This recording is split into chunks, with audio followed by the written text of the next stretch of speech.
En nuestra visita al Líbano llegamos a la ciudad omeya de Anjar, conocida también como Haus Musa, situada en el Valle del Bekaa a unos 60 kilómetros al este de Beirut, entre los montes del Líbano y la cordillera del Antilíbano. Esta ciudad es una auténtica joya construida entre el año 705 y el 715 por el califa omeya Walid I. Pero lo que realmente hace especial este lugar es que fueron los primeros y casi únicos restos omeyas encontrados en el país, además de ser uno de los pocos lugares que se conservan en el interior y que tal vez esta ciudad fuera construida y habitada en una época histórica por un periodo de tiempo bastante corto. Eso lo vamos a ver aquí, hoy, en Sucesos por Telecaribe, nuestro canal.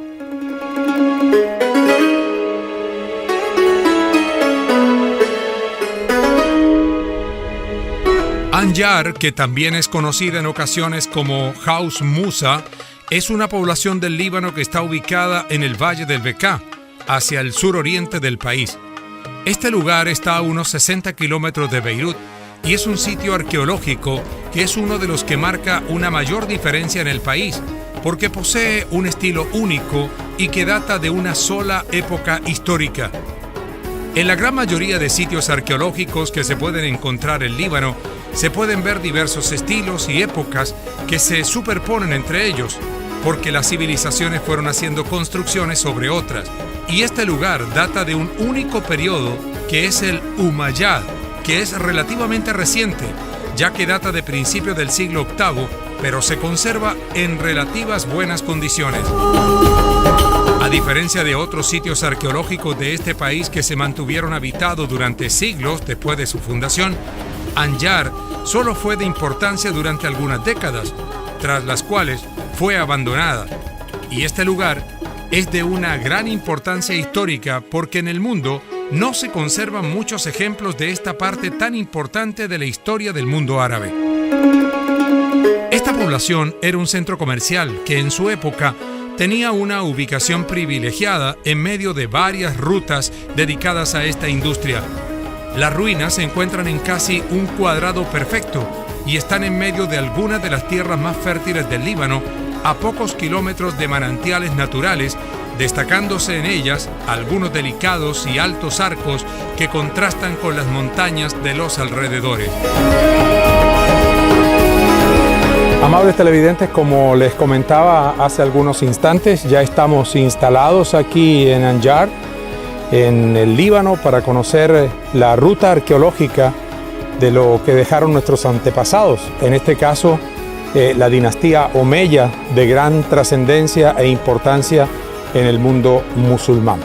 Bueno, Bárbara va a ser nuestra guía. Bárbara, ¿cómo te va? Muy bien, gracias. Es un placer conocerte y tenerte con nosotros. Igualmente, gracias. ¿Cuál es la importancia de esta arqueología aquí en la zona de Anjar? Sí, es que tenemos muy pocos sitios arqueólogos de esta época. Tenemos Anjar, por ejemplo, y tenemos también una mezquita en Baalbek que quedaron de la época omeya. El sitio de Anjar es único porque en todo el Líbano no hay una ciudad de verano, un sitio de verano por el califa omeya. Y Anjar fue construido en el siglo VIII, como 750 después de Cristo, y por muchas razones el califa eligió Anjar para construir este lugar tan hermoso. Así estaba. Entonces, primero porque Anjar está en el centro de la Bekaa. La Bekaa es el valle de la Bekaa fue llamado el granero de Roma en la época romana porque dio trigo para 12 millones de personas, fíjense. Y también está en un centro agrícola muy importante donde sembran todos los cereales y las frutas y sobre todo uvas. Por eso tenemos muchas bodegas de vino aquí. Entonces, un centro agrícola muy importante. Segundo, Anjar está en la encrucijada de varias rutas de caravanas que pasaban por el Líbano para ir hasta Siria y al revés, del litoral del Líbano para pasar a Damasco y al revés, etc. Entonces Anjar fue un centro comercial. Imagine usted que en este sitio muy pequeño que hace como 340 metros por 310 metros, tenemos 600 almacenes, 600 tiendas. Además, era una zona comercial. Muy comercial, agrícola, y también los beduinos desde la antigüedad venían de países vecinos a la Bekaa para ayudar a trabajar la tierra, a sembrar, a cosechar. Y estos beduinos eran los aliados de los omeyas en sus guerras santas, al jihad. También el calif eligió Anjar para construir su ciudad de verano para estar con sus aliados 1 mes, 2 meses al año, porque eran importantes para ellos. Los omeyas los llamaron la espada del Islam. Tanto hicieron guerras con ellos. Y así fue. Y también acá en el verano hace más fresco que en Damasco. Y no estamos muy lejos de Damasco. Entonces, para estar lejos, cercano de la capital de su reinado, Damasco, el calif eligió Anjar para construir una ciudad de verano.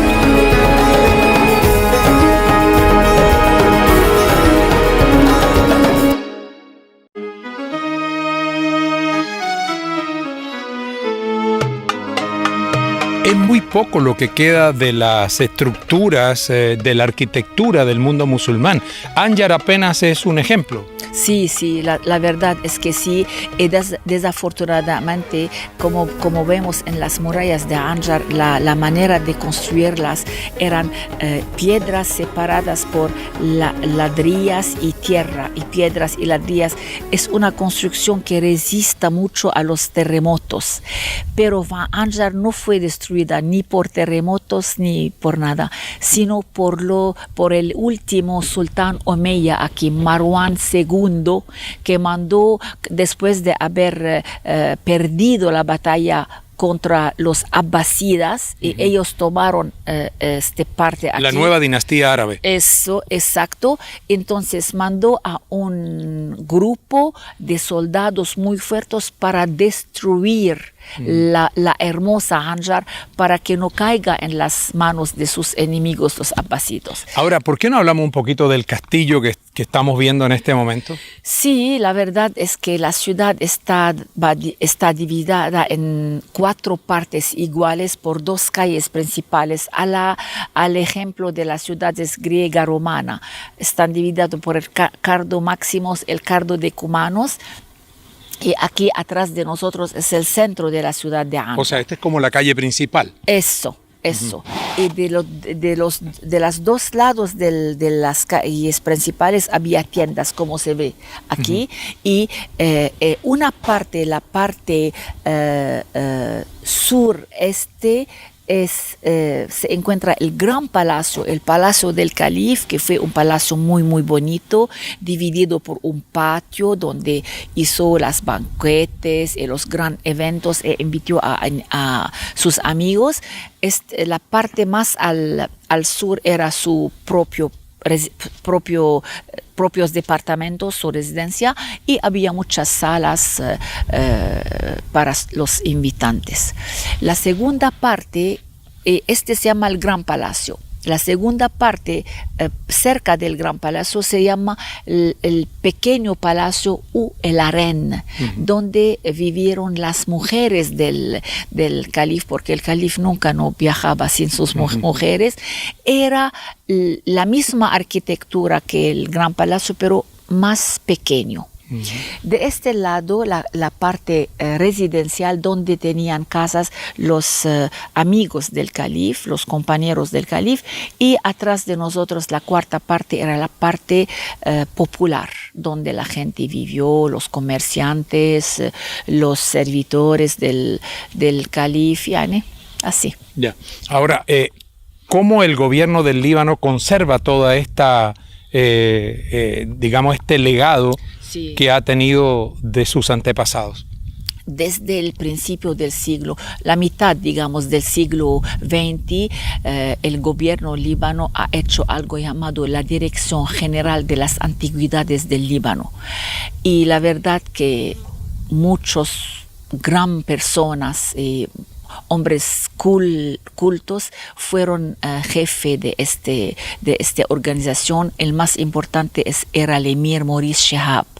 Él hizo muchas excavaciones y él también sabía cómo conservar. Y hasta ahora el Ministerio de Turismo, la Dirección General de las Antigüedades del Líbano y el Ministerio de la Cultura cuidan a estos sitios porque saben que es un tesoro arqueológico que no tiene ejemplo en el mundo. Tú me decías que el palacio, cuando recién lo encontraron, estaba destruido. Sí. Y fue que lo levantaron. ¿Cómo es esa historia? Que en el mitad del siglo XX, cuando llegó aquí la Dirección General de las Antigüedades para hacer excavaciones, encontraron Anjar casi destruida porque los soldados del último califa Omeya no habían dejado nada aquí. Y nunca no fue reconstruida Anjar por otras civilizaciones. Por eso la antigüedad, el emir Maurice Shihab, él empezó a reconstruir Anjar y reconstruyó lo que podía reconstruir porque el sitio por muchos siglos era como una cantera. Otras civilizaciones utilizaron piedras y columnas de aquí para construir otros monumentos. Entonces, con la cantidad de piedra que encontró, volvió a construir Anjar un poco como era para que el visitante o el turista puede entender cómo estaba este lugar. Bueno. Y encontraron la muralla, la gran muralla con arcos, caída de una sola pieza. Entonces la construyeron así y así entendieron que Anjar era toda de 2 pisos solamente. Bueno, a mí me gustaría, Bárbara, que tú le contaras a los televidentes un poquito de la historia de estas dinastías del mundo musulmán. Sí. Hubo, creo que fueron 3 dinastías muy importantes, comenzando por la Omeya, la Abásida y luego la Selyúcida. Había muchos. Ok. ¿Cómo, las más importantes son las ¿Cómo se dividen estas digamos, monarquías, si cabe el término, sí, dentro del mundo árabe, del mundo musulmán, desde sus comienzos? Sí, la última parte del siglo VII tomó el poder un señor llamado Muawiyah bin Abi Sufyan. Él fue el fundador de la dinastía Omeya. Y esta dinastía fue una de las más importantes del mundo, sí, de la historia del Islam. Ellos eran guerreros y animados por la fe, conquistaron casi todo el mundo antiguo. Llegaron a las puertas de China. Imagínate. Al este y a Poitiers en Francia al este. Y ellos establecieron su reinado aquí en el Líbano y en todo Medio Oriente, claro, y la capital de su reinado era Damasco. Y bajo ellos Damasco conoció una época de oro. Ahí está la mezquita Omeya, que es uno de los templos más importantes del mundo islámico. Sí, que fue construido sobre el templo romano dedicado al dios Júpiter y se queda todavía la entrada a este templo. Sí, construyeron muchísimo en Siria los omeyas y se quedaron como un siglo más o menos aquí y luego fueron perdieron al frente de los abbasidas. Y los abbasidas, para enojar a los omeyas que se quedaron en Europa, pero no en el Medio Oriente, designaron Bagdad como capital de su reinado, para que Damasco se olvide un poco.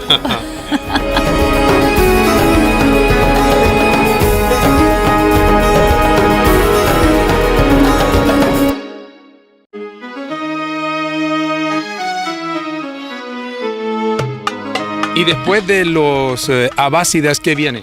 Vienen diferentes dinastías. ¿Se digregó el imperio? Sí. Sí, un poco porque eran muy ricos y abandonaron un poco la política para dirigirse más hacia el arte, el poema, las canciones, y gastaron mucho dinero por y olvidaron un poco las conquistas y las guerras. Por eso fueron debilitados y fueron conquistados siglo XI por los cruzados. Los cruzados, y bueno, después vino el Imperio Otomano, ¿no? Después de los cruzados vienen los mamlucos, Ajá. que son una etnia del norte de Turquía, que los ayubidas de Saladino trajeron de allá para estar como esclavos en los palacios de los ayubidas. Al cabo de 100 años fueron también integrados en el ejército ayubida, y cuando los ayubidas eran débiles, ellos hicieron un coup d'etat y tomaron el poder y conquistaron Medio Oriente por 2 siglos. Y fueron vencidos por el sultán Selim I, el conquistador, en la última batalla que tuvo lugar cerca de Damasco, Marjdabiq se llama, en 1516. ¿Cuál es la importancia de Saladino en toda esta historia? Fue el único líder musulmano que podía recuperar Jerusalén de las manos de los cruzados, que eran muy fuertes. Les echaron afuera de Palestina, por eso se quedaron en el Líbano y sobre todo en el sur, en Sidón y Tiro. Y de allá volvieron a conquistar Jerusalén y sacarla de las manos de los ayubitas. Bueno, ¿qué otra historia le podemos contar a los televidentes sobre Anjar? Anjar es una zona en la Bekaa, en el Valle de la Bekaa, que es un centro agrícola más importante del Líbano, y muy rico en agua. Anjar significa la fuente de agua jalada, o también puede significar la agua, el lugar rico en fuentes de agua, porque en esta superficie muy pequeña tenemos 5 pozos de agua. Cerca de Anjar pasa un río también, de donde jalaron el agua para guardarles en depósitos de agua abajo de la ciudad por el tiempo de guerra. Anjar es un lugar muy bonito. Y dicen unos historiadores, pero no hay todavía excavaciones reales, que bajo Anjar se encontrará un día el reinado de Calcis de la antigüedad, un reinado que sobrevivió 1000 años. Y por eso cuando vamos a ver en el sitio columnas de épocas anteriores, piensan ellos que fueron sacados de Calcis. A ver, tenemos que esperar a más excavaciones para estar seguros. ¿Cuántas personas visitan al año Anjar, más o menos? Muchas personas. No tengo estadísticas, podemos preguntar, pero miles de personas. Yani, casi todos los que pasan al Líbano, digamos 80% de los que visitan al Líbano, son 2 millones, pasan por Anjar. Ahora, ¿y la infraestructura hotelera para atender ese turismo en los alrededores de Anjar existe o todo el mundo viene de Beirut? Hay muchos hoteles cerca de Anjar, en Tanayel, en Shtora, en Zahle y en Baalbek, que pueden recibir, sí. Barrelias también hay unos. La gente de aquí se dio cuenta de la cantidad de turistas que vienen a pasar un día y regresar a dormir a Beirut. Entonces se dijeron, ¿por qué no duerman aquí y visitan más? Por eso empezaron a construir muchos hoteles y a restaurar hoteles que existieron antiguamente.